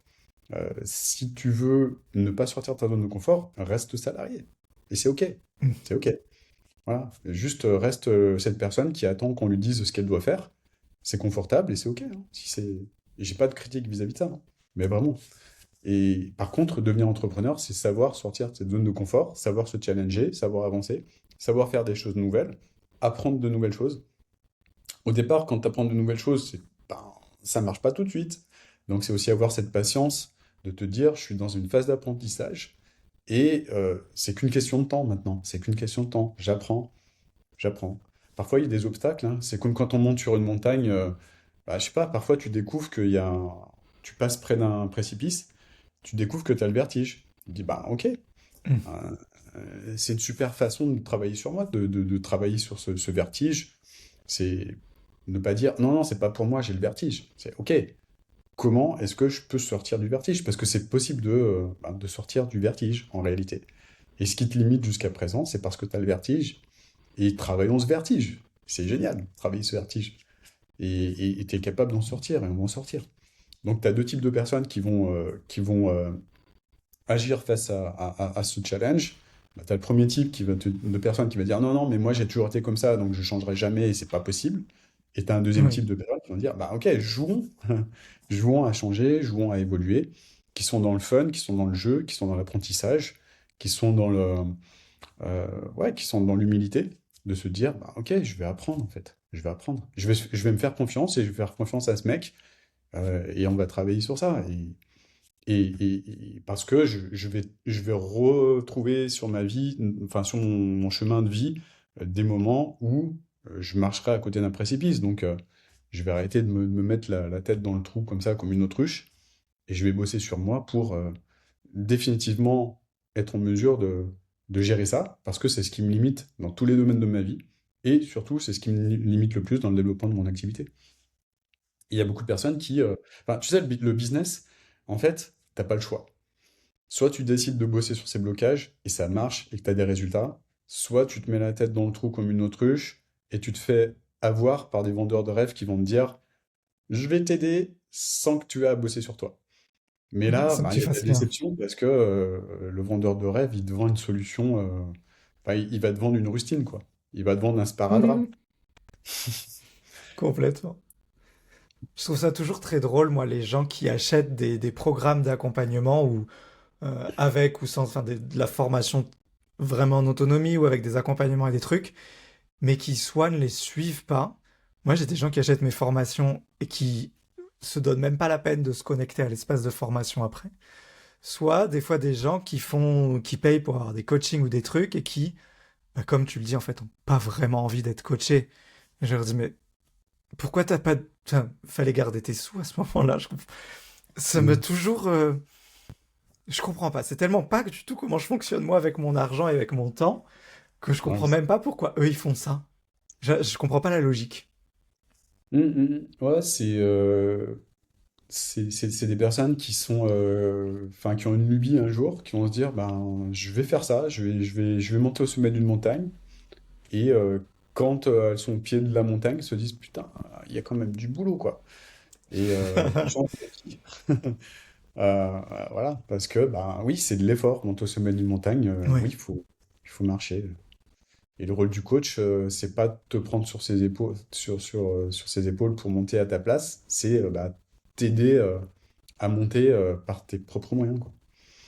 Hmm. Et faire en sorte que Ok. tu apprennes des choses sur le chemin pour bah, te renforcer et être en mesure de monter d'autres montagnes par tes propres moyens. C'est ça pour moi le coaching, hein. Sinon, c'est côté Ouais. gourou, tu sais, il y a un film qui est sorti là, Gourou. Bah, Oui. le gourou, c'est le mec qui va créer une dépendance. Tu as besoin de moi pour continuer à vivre. Donc tu continues à me payer parce que sans moi, t'es rien. Ah non, c'est pas ça le coaching.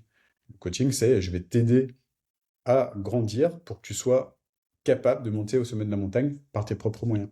Et tu n'auras plus besoin de moi. Et tu arrêteras de me payer.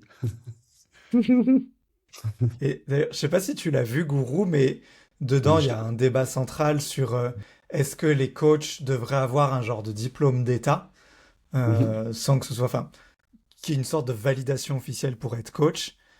Toi, c'est quoi ton avis sur la question? Tu vois, est-ce que actuellement, il me semble que c'est pas du tout obligatoire, Ouais.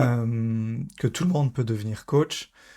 Est-ce que tu penses que ce serait bien, pas bien? Enfin, toi, c'est question d'avis perso là plus. Ouais, bah, clairement, moi je pense que ça serait bien, que tout le monde a des bases de coaching, ce serait cool. Par contre, ça donne aucune garantie par rapport à la bienveillance de la personne, quoi. Mm. Moi, j'ai vu des gens qui avaient des formations de coach, qui avaient des diplômes, des tonnes et des tonnes de diplômes qui n'étaient pas bienveillantes, en fait. À Ouais. contrario, j'ai vu des personnes qui n'en avaient pas, qui avaient cette bienveillance, qui avaient cette volonté d'aider l'être humain, qui ont appris à transformer l'être humain, qui ont appris le coaching transformationnel, des choses comme ça, qui apportent toujours des résultats à leurs clients avec bienveillance. Sans ce côté gourou, je veux absolument t'aspirer ton argent, là. Non, mais tu rigoles, mais il y en a plein des gens comme ça, quoi, qui sont des sangsues, quoi. Une fois qu'elles ont Ouais. trouvé un animal, tu sais, elles restent dessus, là, comme des grosses sangsues. Pour moi, c'est ça le côté gourou avec lequel je suis pas d'accord. Et tu peux avoir tous les diplômes du monde, ce phénomène, il existera toujours, en fait.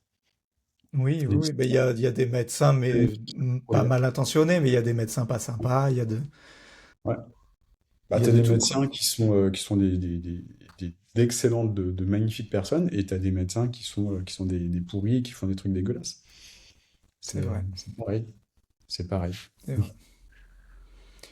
J'avais vu sur je sais plus si c'était sur ton site ou en écoutant ce que tu disais sur une autre interview, je sais plus, mais tu disais que les méthodes classiques du marketing, elles épuisent. Je sais pas si tu te souviens ou si je l'ai rêvé, ce genre de citation, mais c'était plus, elles épuisent qui, tu vois? Est-ce qu'elles épuisent le coach ou t'es un peu, je sais pas, moi je suis dans l'univers de la formation en ligne, tu vois, mais où organiser des lancements, en vrai c'est crevant. Le coach, il y a peut-être le côté faire plein d'accompagnements, enfin c'est épuisant, ça draine beaucoup d'énergie. Ou alors c'est l'autre côté, est-ce qu'elles épuisent les coachés et les former, tu vois? C'est chiant de se prendre des emails pendant une semaine il faut que tu achètes ma formation, sinon dans 3 jours elle ferme, alors qu'on sait tous qu'elle va rouvrir 2 mois après. Ou, enfin, tu vois, c'est qui est épuisé? Ouais, c'est une bonne question.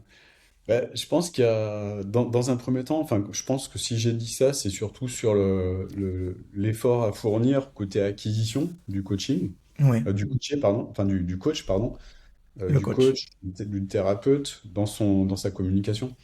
Là, je vois beaucoup de personnes, par exemple, qui, depuis des années, tu sais, utilisent Google My Business pour se faire Oui. connaître.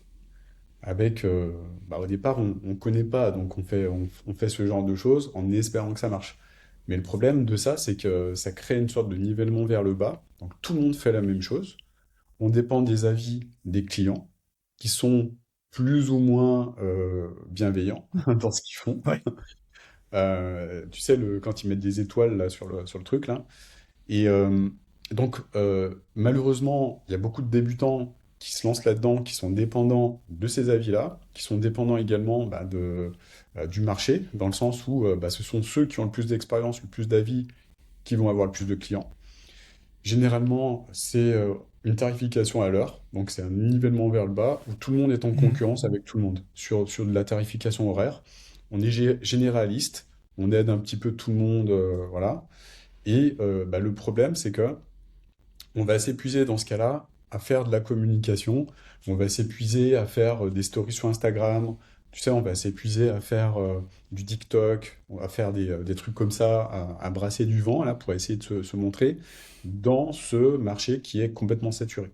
Là, on est saturé parce que tout le monde fait la même chose. Donc, par conséquent, c'est complètement inaudible. Tout le monde a l'impression d'hurler, en fait.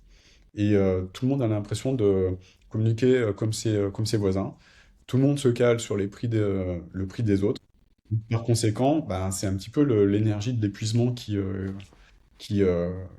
qui existent, quoi. Enfin, qui se voient Ouais. le plus. C'est pour ça que ce qui est important, c'est de se positionner. C'est pour ça que pour moi, ce qui fonctionne maintenant, c'est se positionner au-dessus de la masse, trouver une problématique qui est vraiment alignée avec qui on est. Donc, on n'a pas de problème avec ça parce qu'on est authentique, on est soi-même. On n'a pas à se créer un rôle, on n'a pas comment dire, à se dire je suis quelqu'un d'autre. On crée quelque chose qui fait vraiment sens pour moi, pour nous, je veux dire. Comme ce que je disais tout à l'heure, c'est l'exemple que j'ai pris sur la personne pour qui la médecine a du sens, quoi. Et Ouais. quand on fait des choses avec sens, ben, on les fait facilement, on met de l'énergie dessus, et quand on met de l'énergie et du focus sur les choses, elles prennent de l'ampleur. Et là, c'est pareil, pour sortir de la masse, le but, c'est vraiment de se positionner sur un marché de personnes qui ont une vraie problématique et qui sont prêtes à payer cher pour résoudre cette problématique. Ça peut être un marché particulier, donc B2C, business to customer, ou B2B, business to business, pour aider les entreprises. Pareil, hein. Et, Ok. euh, et faire les choses avec le cœur, ça fait une grosse différence. Parce que ben, il y aura du bouche à oreille positif qui va se créer. Euh, et moi, ce que je conseille maintenant, c'est principalement d'arrêter, dans la mesure du possible, de faire du local. Enfin, vous pouvez continuer à faire du local, bien sûr, si ça fait sens pour vous, mais d'aller chercher des clients ailleurs que dans notre zone de chalandise, autour de nous. D'aller Hmm. chercher ces clients-là, ces clients qui nous correspondent et qui ont les moyens de payer cet accompagnement premium, bah, d'aller les chercher ailleurs. Ça peut être n'importe où, ça peut être à Lyon, à Bordeaux, à Marseille, ça peut être à Genève, ça peut être, j'en sais rien, à Bruxelles, ça peut être à 100 km de chez nous, ça peut être à 20 km de chez nous, ça peut être à 1000 km de chez nous, peu importe. Mais mettre en place des stratégies qui vous permettent d'aider ces personnes, de leur apporter beaucoup de valeur à distance. Et c'est possible maintenant Ouais. avec Internet. C'est ça Oui. l'opportunité à côté de laquelle énormément de personnes passent. Mais dans tous les domaines, hein, pas uniquement dans le coaching, hein. Et maintenant, Ok. bah, on a l'IA qui permet de booster les choses, qui permet de booster la visibilité, qui permet de faire des choses au niveau de la visibilité, enfin développer sa visibilité sans s'épuiser. On a de l'automatisation, on a de la publicité, la pub en ligne, ça marche super bien maintenant. Il y a l'IA qui est intégrée à ces, comment dire, à ces régies publicitaires qui permettent de cibler exactement les personnes qui ont les moyens, les personnes qui ont une problématique, les personnes qu'on peut aider. Et avec très peu de budget, avec, j'en sais rien, pour le prix d'un café par jour, maintenant, tu vas pouvoir toucher des centaines, voire même des milliers de personnes par mois, quoi. Pour le prix d'un café par jour, avec de la pub, mais qui est bien faite. Et ça, Ouais. c'est une super opportunité parce que tu vas toucher les bonnes personnes. Tu vas pas toucher des personnes, tu sais, en galérant sur de l'organique et en priant pour euh, que Instagram te mette en avant, euh, pour que Facebook te mette en avant, pour LinkedIn te mette en avant. Tu vas justement parier sur des choses qui vont t'apporter du retour sur investissement. C'est-à-dire, tu vas mettre 1 euro dans la machine et la machine va t'en rendre 4, 5 ou plus. Hmm. C'est ça, devenir entrepreneur, c'est savoir avoir cet état d'esprit aussi d'investisseur. Savoir que Ouais. bah, l'argent qu'on investit dans de la publicité, c'est pas de l'argent qu'on balance par les fenêtres, c'est de l'argent qui permet de faire croître notre entreprise. Ok. Et Et ça, c'est une ouais. opportunité qui est énorme aussi, hein, que beaucoup de personnes ne voient pas. La, Ah, la complètement. promotion. Et souvent, c'est des blocages mentaux, hein. Je ne veux pas parler de mes services, je veux pas qu'on me voie, je veux pas qu'on me juge. Tu vois, c'est souvent des choses qui sont. Moi aussi, Hmm. j'avais ça quand j'ai commencé.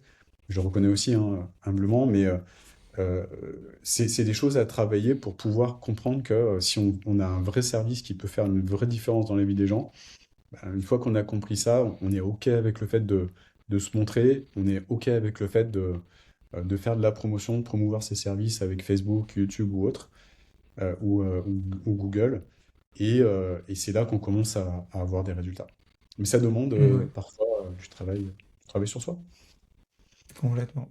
Et moi, je vais rebondir, mais un truc perso, mais c'est que j'ai aucun problème, moi, à parler de mes services sur de l'organique. mais j'ai pas encore passé le cap de faire de la pub payante, tu vois. Mhm. Je sais pas pourquoi. Je pense que j'aime pas. Il y a la peur de perdre les sous d'une certaine manière. Là où Mhm. l'organique, t'as l'impression que c'est gratuit, même si tu donnes du temps, donc c'est pas non plus gratuit, mais j'ai pas encore passé ce cap. Un jour. Mhm. Mhm. Ouais, ouais, bah, il y a beaucoup de personnes qui hésitent à passer le cap. Mm. Après, je comprends, hein, moi c'est pareil. Quand j'ai commencé à vouloir faire de la pub, j'étais terrorisé. Parce que je me disais, enfin, je priais pour que ça marche. Je disais, ouais, je vais Oui. mettre de l'argent, et si je le perds, il est perdu, quoi. Mais en réalité, ça peut arriver, c'est sûr et certain. Si on maîtrise pas le truc, ça arrive, ça c'est sûr et certain. Par contre, si cet argent, ben, tu te fais aider pour l'investir de la bonne façon, il va te rapporter un retour, quoi. Et le Ah, but, c'est que complètement. tu aies un minimum un retour minimum, un ROI, retour sur investissement de 2 minimum, quoi. Mm. C'est-à-dire, quand tu mets 1 euro dans la machine, tu en gagnes 2. Tu en gagnes deux. Ah Ouais. ouais. Mais en plus, la partie technique, je la sais, j'ai déjà fait des pubs Facebook pour d'autres gens. C'est jouer avec mon argent qui est encore trop Ouais, sensible. ouais, ouais, c'est différent, c'est sûr. C'est Ouais, différent. ouais, ouais. Tu disais un peu plus tôt que tes accompagnements, ils duraient en gros 3 mois, c'est ça? 6 mois. 6 mois. 6 mois. Ouais. Comment ça se passe? Enfin, à quoi ça ressemble un accompagnement, pas moyen, mais type, tu vois? Ou, je sais pas si tu as plusieurs formules, mais la formule la plus prise, ça ressemble à... Ouais, Comment bah, ça se passe? la formule la plus prise, c'est-à-dire la formule pour les personnes qui commencent leur activité, c'est euh, dans un premier temps, on fait tout le travail dont je t'ai parlé justement pour trouver son alignement, pour trouver vraiment l'axe Mhm. dans lequel la personne va avoir du succès dans le développement de son activité. Parce qu'il y a Ouais. beaucoup de personnes au départ qui oscillent, tu sais, elles te disent je vais aider tel type de personne. Ensuite, la semaine d'après ou 15 jours après, elles changent parce qu'elles sont pas sûres, machin, parce qu'elles savent qu'elles peuvent aider beaucoup de personnes, parce qu'elles ont appris beaucoup d'outils. Par contre, elles savent pas qui elles vont aider. Donc l'idée, c'est Ouais. d'arrêter cette oscillation, c'est vraiment trouver quelque chose sur lequel elles vont avoir du succès parce que ça leur ressemble à elles, parce que c'est authentique. Donc là, c'est vraiment trouver ce positionnement-là. Ensuite, c'est en fonction de ce positionnement, identifier une problématique sur laquelle elles vont avoir du succès, pareil, sur laquelle, pardon, elles vont vendre. Parce que bah, si ça vend pas, c'est pas autant monter une, euh, une association, comme je disais tout à l'heure. Donc, l'idée, c'est que ça fonctionne, et que ça se vende, et que ça réponde à un besoin et que le prix auquel on va vendre bah, soit un prix qui passe crème, qui soit acheté facilement, quoi. Donc que la valeur, elle soit là, hein. On n'est pas là pour attraper les gens, on n'est pas là pour arnaquer les gens, faire ce genre de conneries. C'est que la personne qui achète, elle soit dès les premières heures d'accompagnement, elle soit hyper heureuse et qu'elle commence à avoir des résultats. Voilà, le but, c'est d'avoir ce que j'appelle des quick wins, donc des résultats rapides, qu'elle le voit tout de suite et qu'elle soit contente, qu'elle soit motivée pour continuer l'accompagnement. Voilà, ça, on apprend ça dans la première partie. On apprend à créer une offre justement qui apporte ce type de résultats, qui correspondent vraiment au prix, etc., que tout soit dans le vert, pour que cette offre, elle se vende facilement, qu'il y ait plus de résistance. Bon, la principale résistance, c'est dans la tête de la personne qui la crée, cette offre, généralement, parce elle croit pas en elle, elle croit pas en son prix, elle croit pas que c'est possible, elle a peur de pas apporter de résultats aux gens avec ça. Ça, c'est une grosse peur aussi.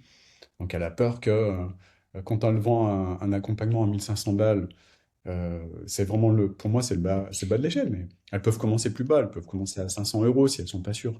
L'idée, c'est de monter progressivement, voilà, petit à petit, on balance pas les gens, tu sais, dans la mer si elles savent pas nager. Au départ, on commence dans un petit bassin, tranquillement, où elles ont pied, et petit à petit, on progresse. C'est comme ça qu'on apprend à nager en pleine mer. Et, euh, et quand elles constatent que les personnes qu'elles accompagnent ont des résultats, qu'elles sont contentes, que machin, bah, elles se disent, ah oui, c'est vrai que mon offre, elle vaut plus que ça, parce que voilà, les gens sont quand même contents, hein. Oui, oui, bon, t'es OK avec le fait de... Enfin, tu fais ce que tu veux. Si tu veux augmenter tes prix, tu augmentes tes prix, et tant mieux pour toi. Mais moi, j'incite personne à augmenter ses prix.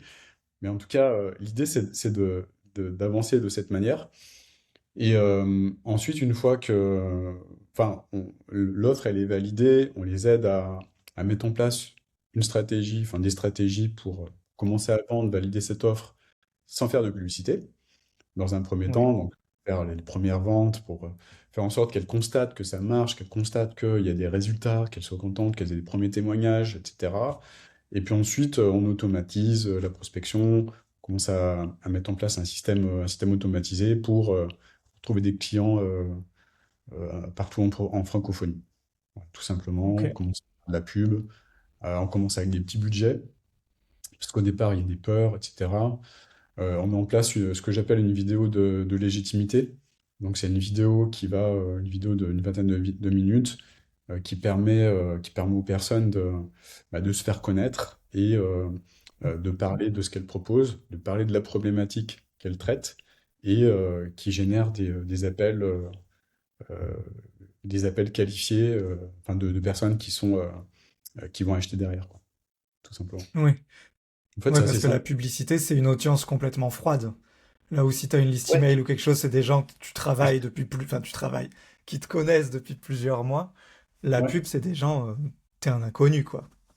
Ouais, c'est ça. Et donc l'idée, c'est vraiment de passer au-dessus de la masse, là, de parler Hmm. différemment aux gens, de manière à ce que la personne se dise, enfin, la vente, c'est émotionnel, hein, c'est pas, je pense que Ouais. tu le sais, et l'idée, c'est vraiment de faire en sorte que la personne qui regarde cette vidéo de légitimité, elle se dise, waouh, mais c'est exactement ce que je vis.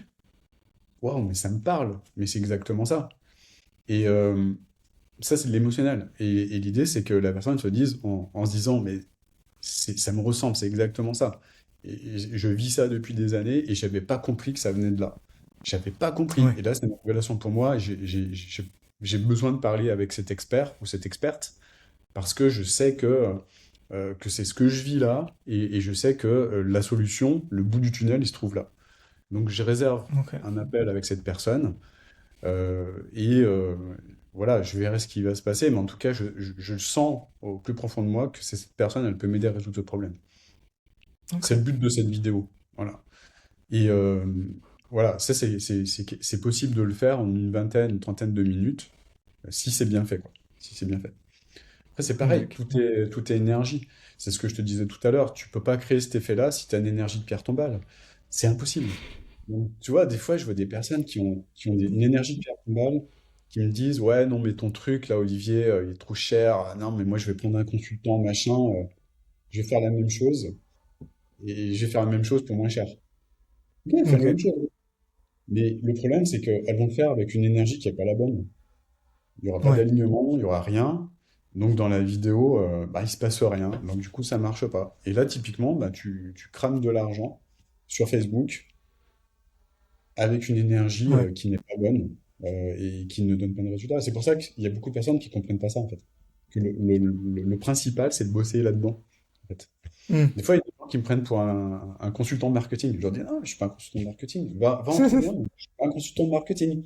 Moi, je t'aide à monter au sommet de la montagne. Je t'aide pas à mettre en place un truc technique.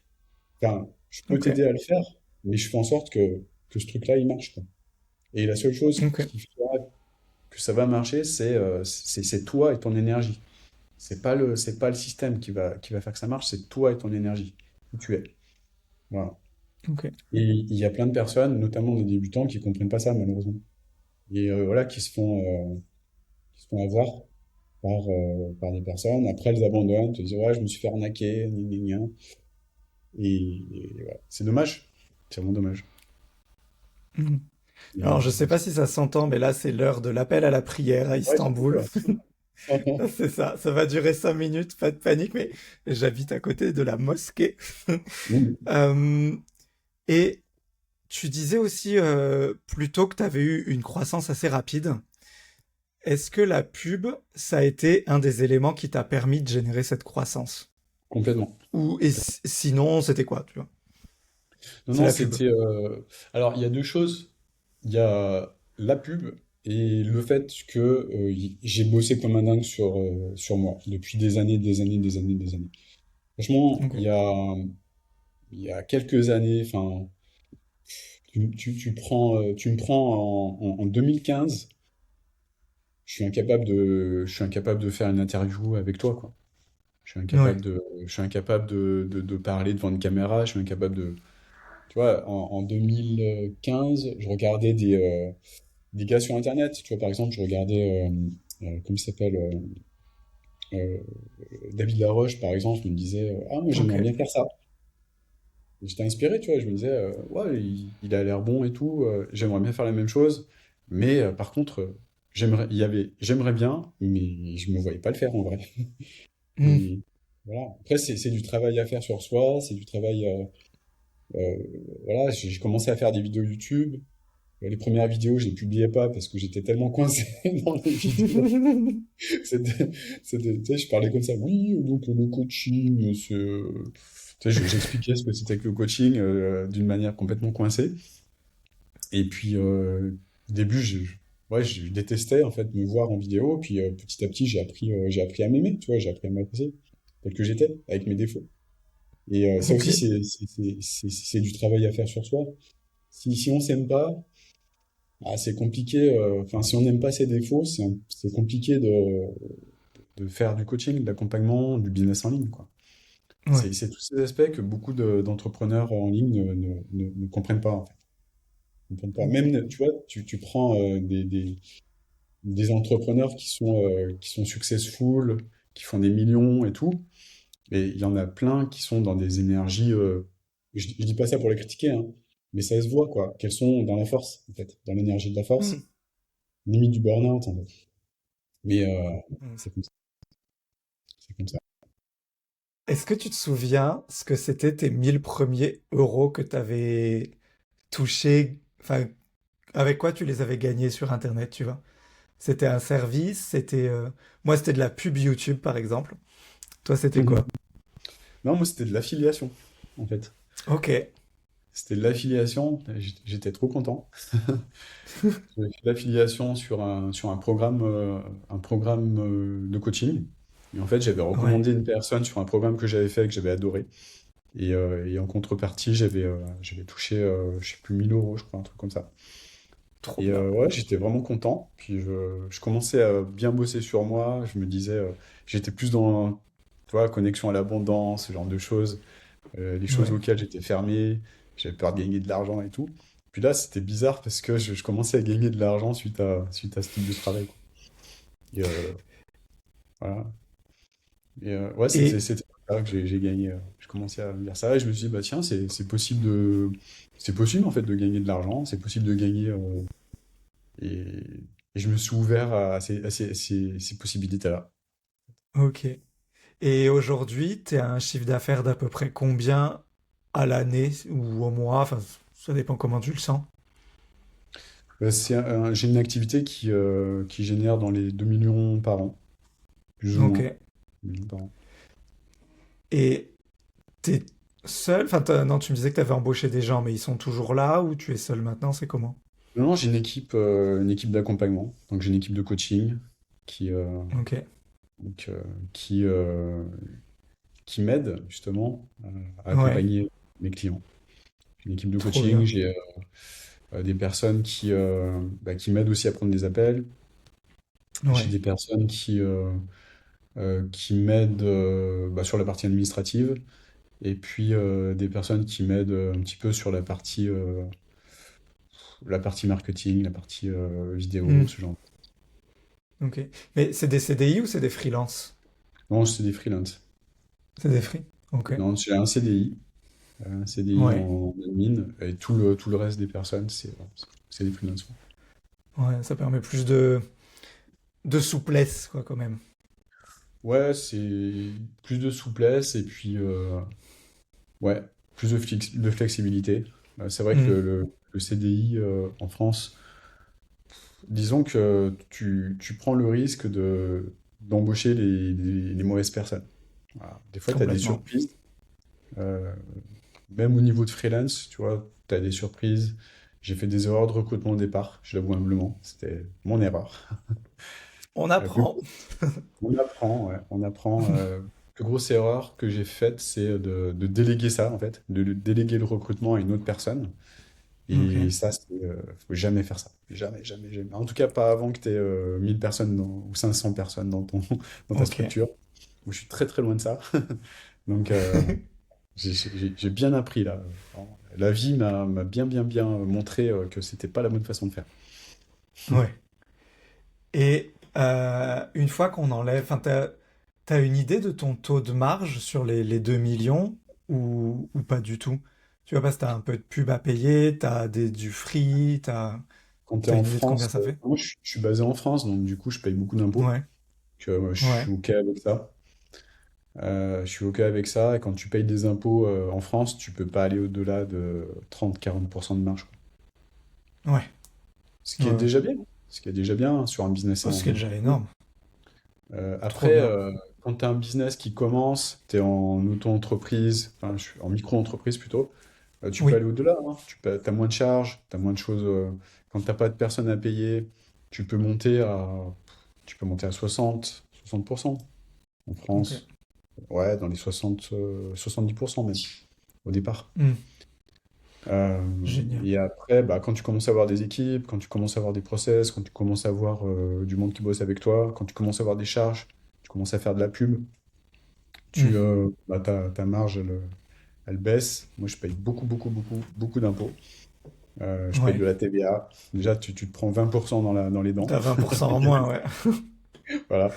Mais je suis OK avec ça. Voilà. J'ai pris le parti d'être OK avec les impôts et j'ai pas de Ouais. problème. Je sais qu'il y a d'autres personnes qui le sont moins. Je critique pas. Chaque personne Hmm. voit les choses comme elles le veulent.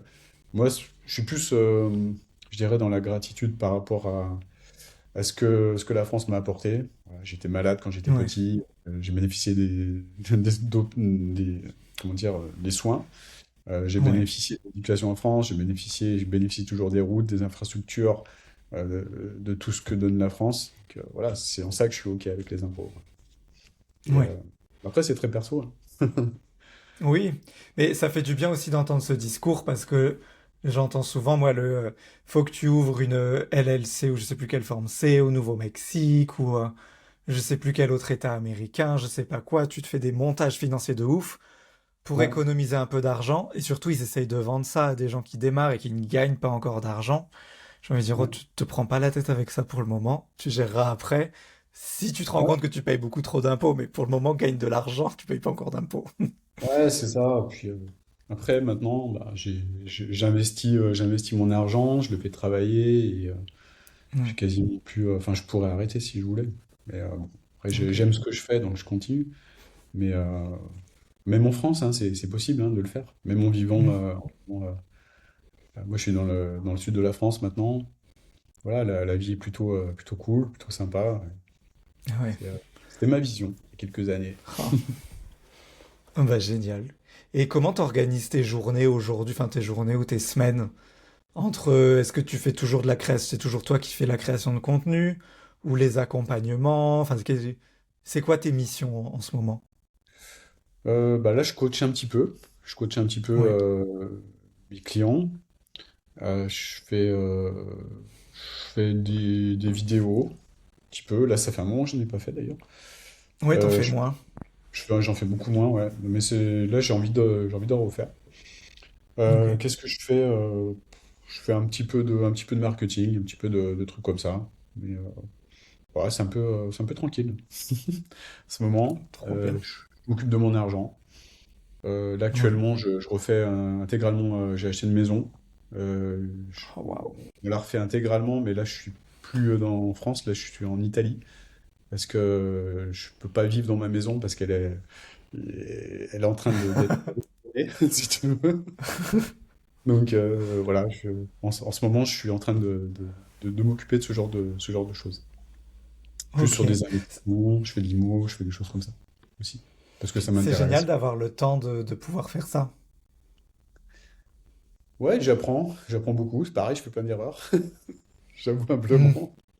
Mais là, je commence à être pas trop mauvais, mais Ok. j'ai fait plein d'erreurs, c'est vrai. Pareil. Comme dans l'entrepreneuriat, comme dans tout, hein. Faut Ouais. savoir se lancer, faut savoir être prêt à payer le prix. Payer le prix, c'est savoir, c'est être OK avec le fait de faire des erreurs au départ. C'est Hmm. toujours pareil. Tu peux aller plus vite aussi. Après, je me suis fait accompagner. En me faisant accompagner, pareil, dans l'IMO, je fais des masterminds, bah, ça allait plus vite. Maintenant, bah, Hmm. voilà, j'ai acheté ma maison, j'ai gagné beaucoup d'argent en l'achetant, enfin, sur le prix, j'ai su comment négocier, j'ai Oui, su, tu vois, tout ce genre de choses. J'ai euh, j'ai appris, j'ai appris. trop bien, trop bien. J'aime bien terminer ces échanges en posant 5 questions rapides. Le but, c'est que tu réponds soit en un mot, soit en une phrase, enfin vraiment de manière courte, tu vois, on n'est Ok. pas là pour s'étendre. Est-ce que tu es prêt? Il n'y a pas de piège, mais s'il y en a où t'as pas envie de répondre, soit tu dis que tu bugs, soit tu dis Joker, C'est je du m'en fiche, Camoulox. tu vois.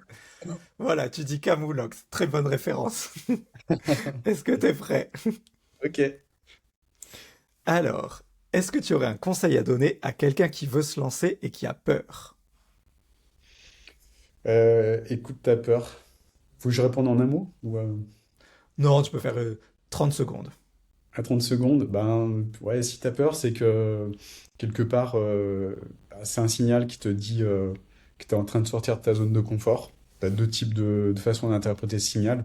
Soit tu l'interprètes comme une peur paralysante, soit tu l'interprètes comme un sportif de haut niveau qui te dit là, c'est le signal que je dois aller sur le central de Roland-Garros pour tout donner pour jouer ma finale. Voilà. Ok, très bien. Est-ce que la passion suffit pour réussir? Non. Ok, Non, non, non, tu peux être hyper passionné. Si t'es bloqué par des peurs, tu te dis je suis passionné, mais je peux pas vivre de ma passion, je peux pas vendre à des personnes, je dois souffrir pour vivre de ma passion, ça marchera pas. ouais, Donc clairement non, clairement non. Il y ok. a passion et il y a entrepreneuriat. Et C'est un l'entrepreneuriat, métier, l'entrepreneuriat. ça s'apprend, ouais, ça s'apprend. Moi Ouais. j'ai appris. Troisième question. Pourquoi certains coachs restent, alors j'avais mis pauvre, mais c'est un peu violent, mais galère, en gros. Bah parce qu'il reste bloqué sur la croyance que on peut vivre de sa passion sans apprendre à devenir des entrepreneurs. C'est pour ça qu'ils galèrent, tout simplement. Ils sont intimement Ok, convaincus qu'ils doivent juste rester avec la casquette de coach et pas apprendre à travailler sur soi et devenir de vrais entrepreneurs. C'est uniquement pour ça. ok. Quatrième question. Créer du contenu tous les jours, c'est utile ou c'est une perte de temps? Moi, je dirais que c'est utile parce que si tu as une double stratégie, si tu as une stratégie développer ton activité avec de la pub, ton organique, il vient en soutien à ta publicité, il vient en soutien à ton branding général. Donc, je pense que c'est utile si c'est fait de manière intelligente, ouais. Et Ok. sans avoir à s'épuiser. Mais il doit vraiment être au service de ton business. Et dernière question. Le coaching, c'est du business ou une mission? Bah, une mission. C'est une mission avant tout, ouais. Et tu peux pas en faire un business si t'es pas connecté à ta mission. C'est impossible. C'est impossible. Et le Ok. problème de beaucoup de personnes, c'est que elles voient uniquement le côté brillant et sans vouloir faire l'effort bah, de connecter à vraiment ce qui est important, de connecter à cette mission. Donc pour moi, Trop bien. c'est les deux, mais on doit respecter un ordre, tout simplement. Ok. Eh ben merci beaucoup Olivier. Merci à toi. Si comme par où on passe pour te retrouver? Très bonne question. Bah, vous pouvez aller sur ma chaîne YouTube, Olivier Oui. Métral, euh, deviens coach prospère. Tu tapes ces mots-clés sur Internet, tu vas me trouver, c'est sûr. Ok, super. Bah, je mettrai les liens sous l'épisode. Comme ça, ils auront qu'à cliquer. Ce sera encore plus simple. Merci beaucoup. Bah, merci à toi et à bientôt. Ouais, et merci infiniment pour les questions. Franchement, mais j'ai appris plein de choses. J'ai appris plein de choses grâce à la pertinence de tes questions, donc super. Trop cool. À bientôt. À bientôt. Ciao.